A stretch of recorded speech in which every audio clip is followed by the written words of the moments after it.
Hi there, my name is natekokernot and I want to welcome you once again to my channel. If you haven't been here before, I break up my talks into smaller bite-sized pieces and create playlists, which you can find if you click on the channel itself. Currently, I've been discussing the search for truth and some of the complications that have arisen out of human endeavors that have made the truth a confusing concept in itself.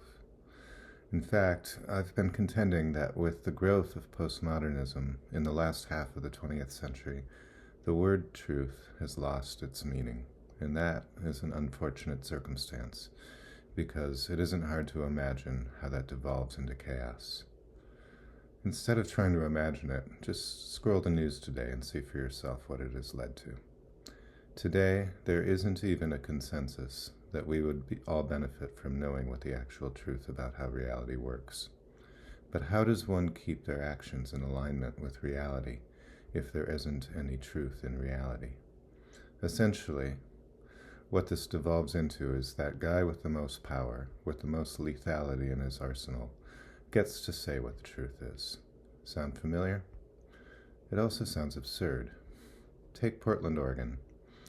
If you live there, you likely think of it as a lovely city in which you are safe to walk around at your leisure. I have visited Portland myself many times, and I love the parks, the neighborhoods, the restaurants, and the warmth of the people of Portland. It's always been one of my favorite cities in America. And now, someone with a lot of power, and who is not in Portland, is telling people, including people in Portland, what Portland is like these days. Simply because he has the power to do so. And we can all imagine a purpose to fulfill that involves the city of Portland somehow. We have gotten really loosey-goosey about the concept of truth, and this is what happens as a result. Power comes in to fill the vacuum that was left when the search for truth was abandoned. In my last video, I mentioned the most complicating factor in all this chaos is the authority problem. Here is a passage from A Course in Miracles that describes what the authority problem is, as well as the unhappiness that stems from it. Quote, "The issue of authority is really a question of authorship. When an individual has an authority problem, it is always because he believes he is the author of himself and resents his own projection of this delusion onto others. He then perceives the situation as one in which two people are literally fighting for his own authorship. This is the fundamental error of all those who believe they have usurped the power of God. The belief is very frightening to them, but hardly troubles God at all. God is, however, eager to undo it, not to punish his children, but only because he knows that it makes them unhappy." End quote. This next passage is from the same section of A Course in Miracles, a section called Judgment and the Authority Problem. Quote, "You cannot find peace while this authority problem continues. But the truth is still that there is no problem about this.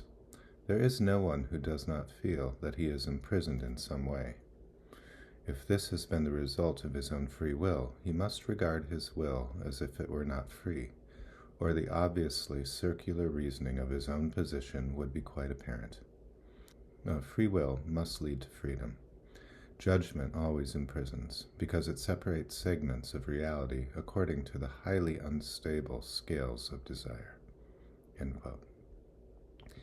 In this section, and in the rest of the book, the author explains how if we can't see anything as it actually is, which is the same conclusion that our best scientists have come to as well, then we can't judge anything with accuracy. And nobody wants to hear that because we all think that our judgments are what helps us to survive in this world. If we're not seeing what's actually there, then our judgments are based on false premises. And most of our judgments, as he pointed out in the first passage, are concerning the goodness or the badness of our brothers and sisters. But if the images we make of our brothers and sisters are only projections, as all the scientific and spiritual teachings are pointing at, there's really no truth in anything that we perceive. There's just self-loathing, morphing into hatred and fear. The Last Judgment is a subject that gets some airtime in A Course in Miracles.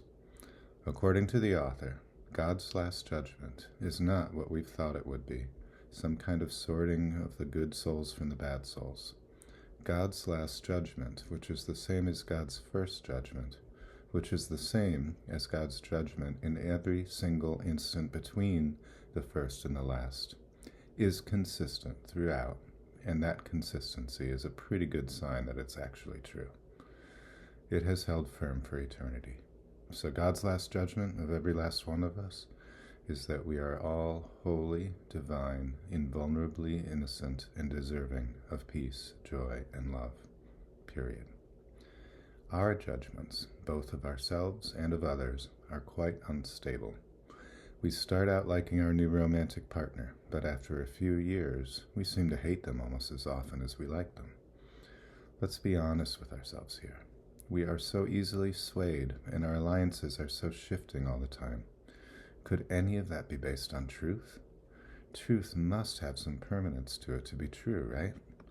The truth, as God knows, is that we are one mind with one shared purpose and agenda, and that purpose is to wake up from the dream that we are separate beings. In this world, we do invite the end of the world of separation.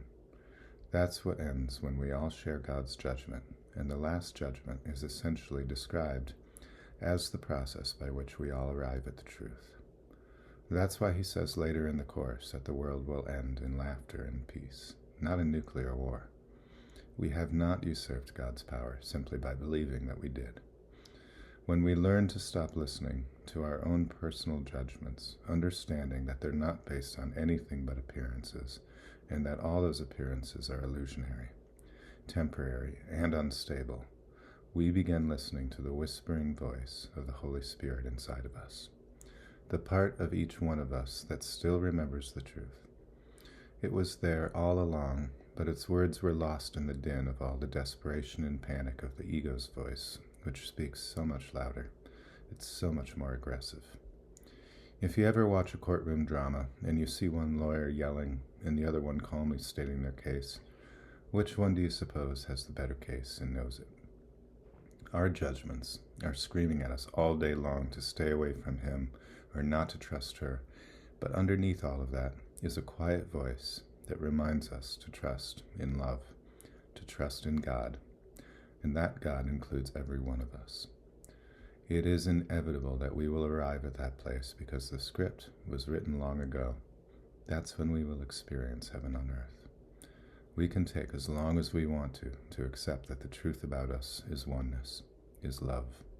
But we should know that our suffering in the meantime is self-imposed, and that it is a choice that we ourselves unconsciously made.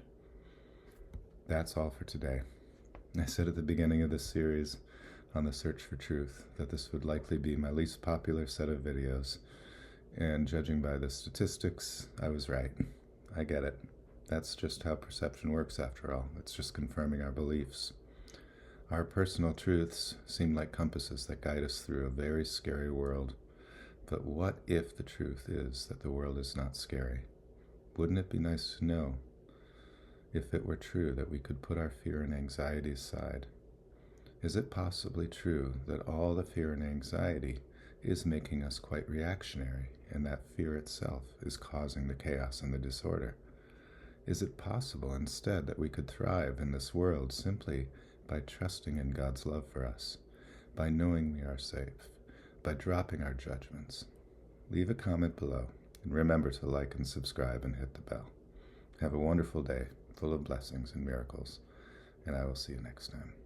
Bye.